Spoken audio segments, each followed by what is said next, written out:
Kit ఒక అనాథ.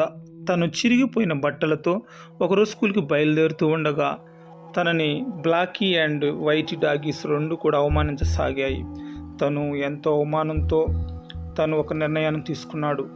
తను కూడా డబ్బు బాగా సంపాదించాలని తనకు తోచిన పనల్లా చేయడం మొదలుపెట్టాడు. చెత్తను సేకరించడం, వేస్ట్ మెటీరియల్స్ని సేకరించడం, వాటిని తీసుకెళ్ళి అమ్మడం, వచ్చిన డబ్బుల్ని దాచుకోవడం మొదలుపెట్టాడు.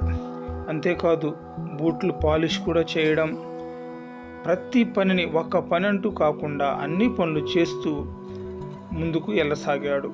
ఈ క్రమంలో పుచ్చకాయల వ్యాపారం కూడా చేశాడు. అలాగే పుచ్చకాయల బిజినెస్ నుంచి ఫ్రూట్స్ అమ్మే ఒక షాప్ను కూడా నిర్వహించుకొని మెల్లిగా జీవితంలో ఎదగసాగాడు. అంటే దీన్ని బట్టి మనకు కిట్టును చూసి నేర్చుకోవాల్సింది ఏంటి అంటే, ప్రతి సెకను కూడా వాల్యుబుల్గా మనం తీసుకొని ముందుకు సాగాలి. అలాగే ఇంటికి సిమెంట్ వేసే పనిని కూడా నేర్చుకున్నాడు.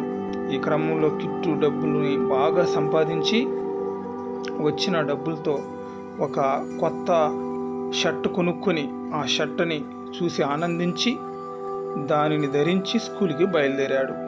అయితే ఎప్పుడైతే తనను అవమానించారో వాళ్ళిద్దరూ తనను చూసి క్షమాపణ కోరారు.